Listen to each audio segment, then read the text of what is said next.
Ladies and gentlemen, today I'm going to share with you 4 predictions of sustainability. Basically, I think 今天我觉得就是未来会有4个趋势。你如果掌握了这个4个趋势，理论上，基本上财务自由这种东西是相当肯定的。基本上是一群人会排着队如果做 consulting 的话，一群人排着队来找我们做 consulting。如果是找工的话，一群人排着队来邀请你。但那4个是什么呢？第一 ，Anyone know what is sustainability report? Don't know? Okay, no problem. So the first prediction is that all companies will be starting with carbon emission. Number 2, sustainability reporting will be based on ISSB. Number 3, carbon tax will come to many parts of the world, including Taiwan. Number 4, the ability for us to thrive in carbon economy. And I think carbon economy is going to be bigger than many of the commodities that we already have, including, some people say, including gold. And lastly, focus on sustainability solution. So, not so long ago, I was being introduced by also Dr. Deepak that I created the sustainability module in Singapore Institute of Technology. But why is that the case? You know, there are so many intelligent people, and why is it that it allowed Vincent to create in 2024? Or is it that there are not enough people? No, it's because there are many standards of sustainability. So if you look at this chart, there are around 100 sustainability standards, including the one that Dr. Deepak just mentioned, sustainability development goals, including some of the previous speakers talking about many very good sustainability standards. But if it's like that, how can university create a course? Cannot be done. So whatever that you teach will be wrong within 3 months. 我教的任何课程在3个月里面就会变成错误就会变成过期所以在这种情况之下，没有人会创立一个 sustainability course 没有。但是 recently actually I don't know how many of you are chemical engineering, but it's okay but if we are looking at octafluoral gases, some of these gases are very harmful to the environment, but we didn't know it at AR4 and AR5. You all are, I hope, familiar with IPCC, Intergovernmental Panel for Climate Change. So AR4 and AR5, we didn't know how harmful it is, and suddenly at AR6, it is 13,900 times more potent than carbon dioxide. So if you emit 1 ton of octafluoride, it's 13,900 tons of carbon into the atmosphere. However, the other gases, like this one, Hg30, at AR4 it was nothing, AR5 it was 17, okay, so it was 7,000, and AR6 suddenly we found that it is not harmful. It is okay. So at this stage, how can educator create a sustainability standard and course for the university? Difficult. However, recently it has been consolidated into 4 quadrants. So most recently, it is now just 4: investor, corporate, thematic, and general. If you learn these 4, you're okay for the next maybe 5 years. However, if I share with you like this, then it's so simple, that is not a prediction. My prediction is that it will be 1. In the future, out of 100 sustainability standards, just learn 1. And if you learn that one, it will become more and more important, and you will become more and more important, and that is ISSB. So my prediction is that in very near future, all sustainability report will consolidate and emerge into 1, and that is the International Sustainability Standards Board, S1 and S2. So if you look carefully, it incorporated many sustainability standards, but if you learn 1, it will be all. So today, if we look at Taiwan, which are the standards Taiwan is using? So 82% of all stock exchange companies in Taiwan, that means listed in Stock Exchange of Taiwan, are using GRI, or Global Reporting Initiative, 82%. That means 18% are not, but 82%. So 台积电 for example is GRI. So if today you are learning, 今天如果你学习就为了加入台积电，你去学习 GRI 5年后他们就不再用 GRI。如果你听懂我今天讲的话，你就知道你该sustainability 这一块你该怎么走哈。So which are the companies that are using ISSB? Zero, so zero. So today, if you look at Singapore's 100% GRI, US is about 75% SASB, zero on ISSB. But within a very short period of time, it will be all ISSB. Okay, so today I took a newspaper from like 10th of June 2023. It's already stated in Taipei Times that all large companies will have to be following IFRS S1 and S2. That is ISSB. Okay, so this is the Taiwan is a bit further, a bit faster than other countries, including China. So the next news, same thing you can see from here. FSC, Financial Supervisory Commission. FSC 监管局FSC has already mandated that it will be ISSB. So this is the trend going forward. So some of the Singapore one, you can see Singapore 2025, it will be ISSB. Some of the, let's say, Malaysia, also ISSB, but they call it different names. So they like to call it like NR and SRF, but it's all ISSB. So based on the prediction, any students learning from me, I teach them one standard, they will become more and more important and they will become more and more marketable. So same thing in other Malaysian countries, there are Thailand, Indonesia, all are moving towards that. Okay, so next, very quickly, I want to go through what is ISSB. So we talk a lot about ISSB. What exactly it is basically IFRS. So again, jargon, but try to learn faster. So I expect you all learn a little bit faster because not enough people, so I move fast. So International Financial Reporting Standard has created S1 and S2, and based on S1, S2, they have created ISSB. So if you learn this standard, long queue of people will come to you for job and for consultancy. Now, what exactly is IFRS? It's a combination of integrated reporting, combination of US standard, SASB, combination of climate disclosure, combination of task force for climate change disclosure. And some of the way, if we have time, we'll go through. If not, I move a little bit faster. So how to calculate ISSB? I just picked the simple one to go through. So the simplest one is to make sure that there are 4 pillars in your sustainability report. The first pillar is always the risk management. And risk management is not so easy. It is both physical risk, transition risk, and double materiality. So with these 2 done, you have completed risk management. Number 2, metrics target, and metrics target include scope 1, 2, and 3. So what exactly is double materiality? So double materiality, today since not enough people, I just quickly go through. It's basically the ability to look at both sides, both the financial and the environmental and social. You have these 2 in, your risk is complete. Many large companies, they say they have completed sustainability report and they do not have this. They do not pass the sustainability standards. Next, I'd like to go through what is scope 1, 2, 3. To do scope 1, 2, 3, to do sustainability report, actually the first step is not scope 1, 2, 3, it's organizational boundary. And there are 3 ways to do organizational boundary. The first is financial, second is operation, third is equity.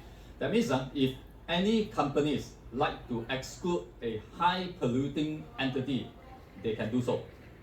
As consultant, we shouldn't share. As teacher, I shouldn't share. But there are ways to do this. So those who are clever will be able to see. If you use operational control, it will be 100%.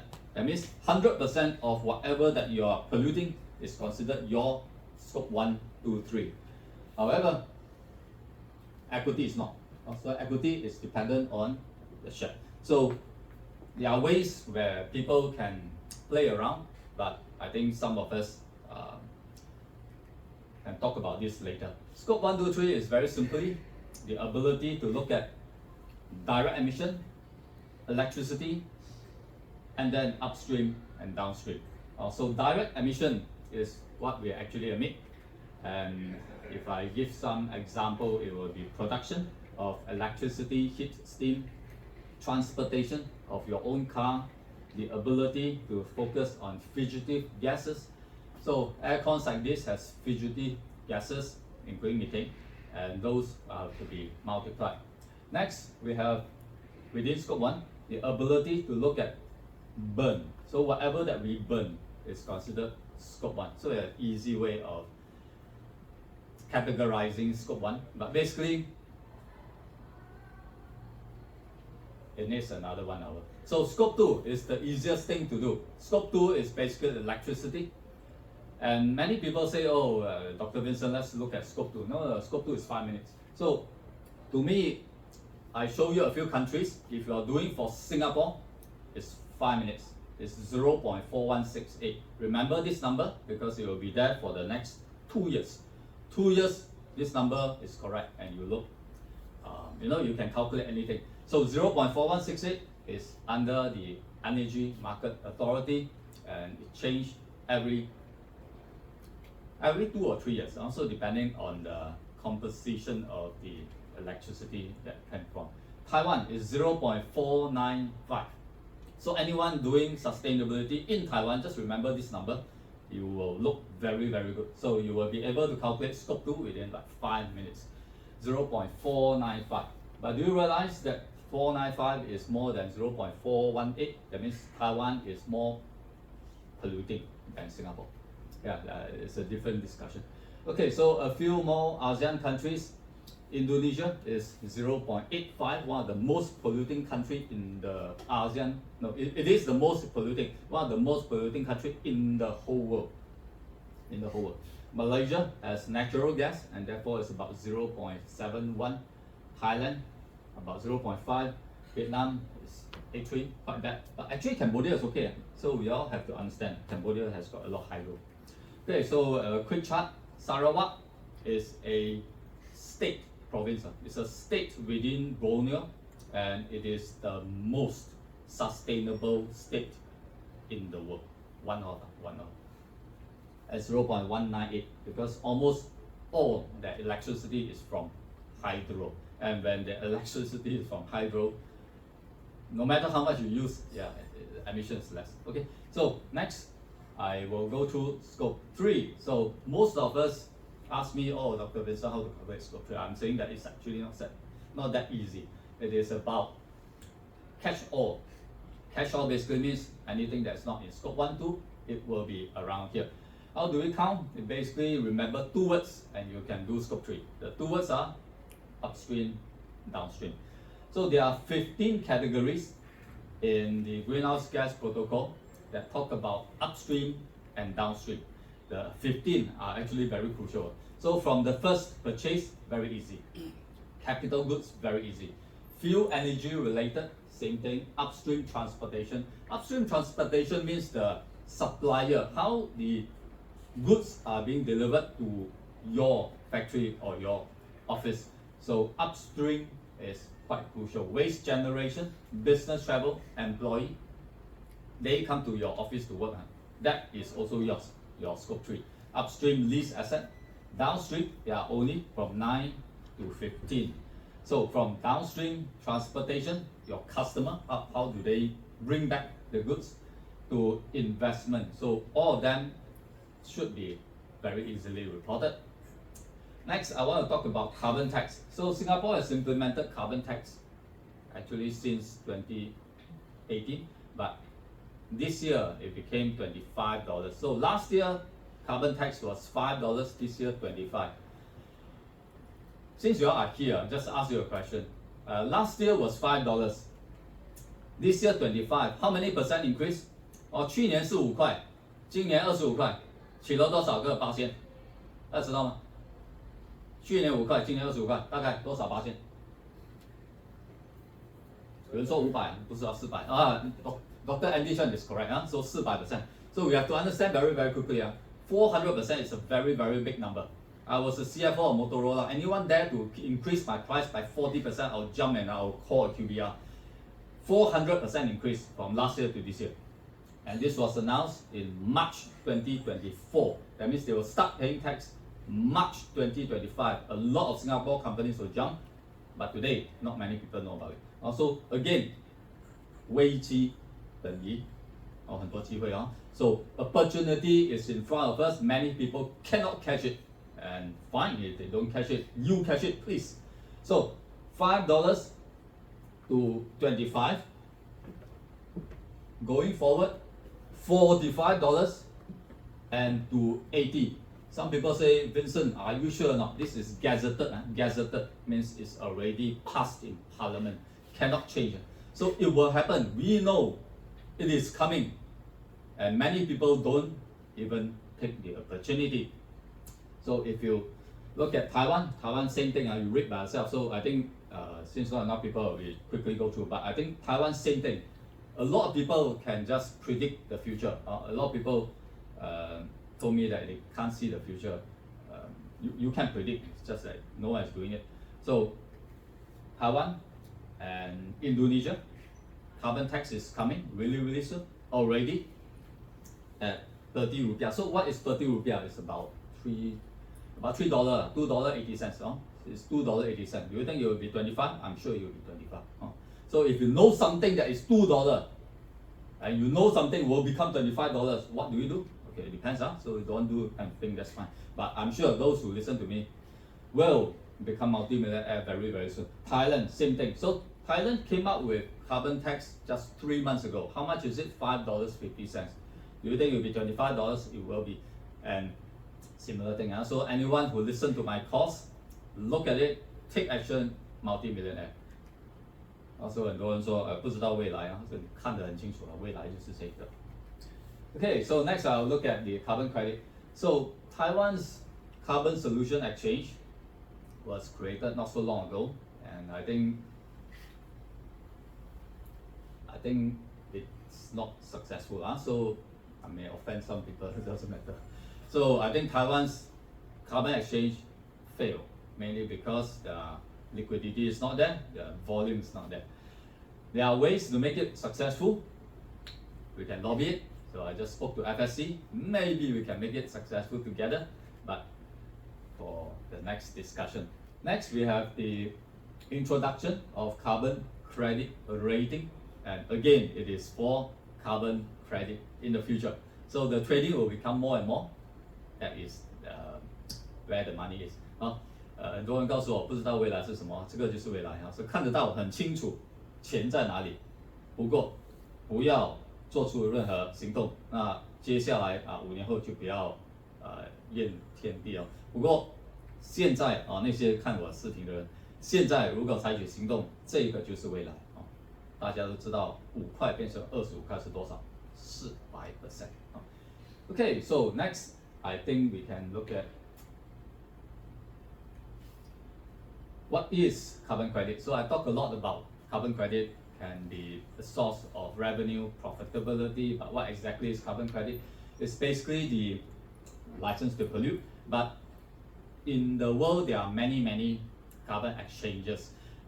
In US alone, for example, there are Oregon, Washington, California, and Philadelphia.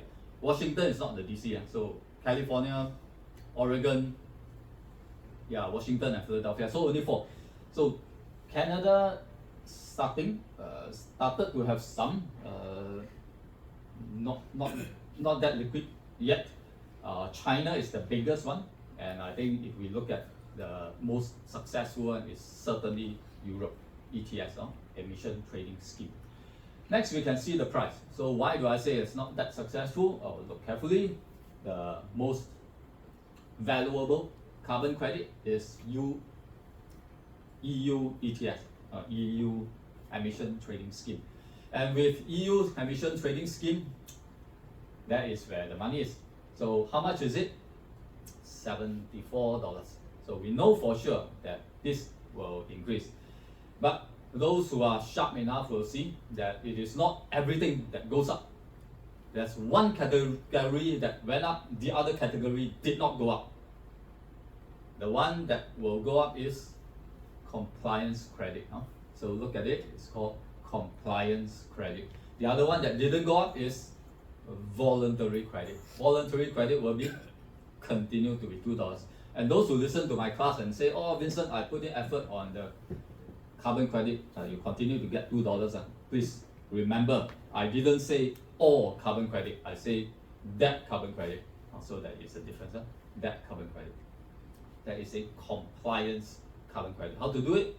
Article 6.2. Okay, so carbon offset, let's move. I think there are not many. So Article 6.2.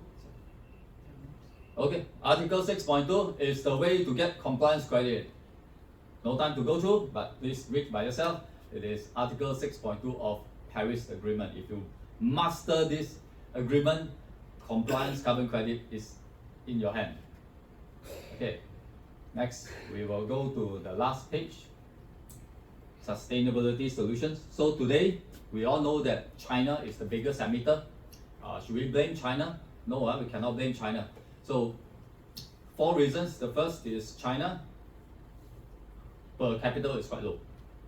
So you can see from here, per capita, China is 7.44.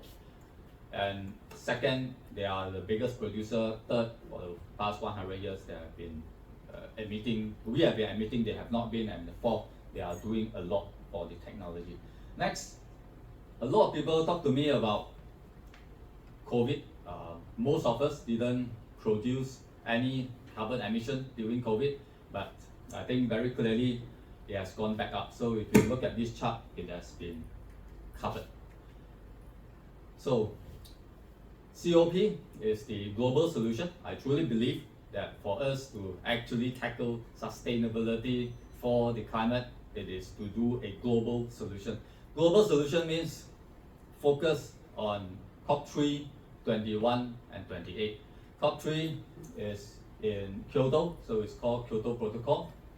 COP21 is in Paris, it's called Paris Agreement.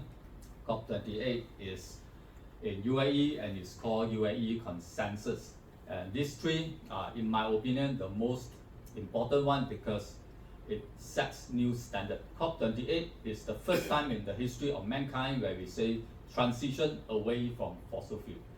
Lastly, I just want to say that we have a chance where we actually go through, no time to go through, but how much time do I have? Nothing? It's okay. So anyone knows what is ESG fund? 有没有人投资过 ESG fund？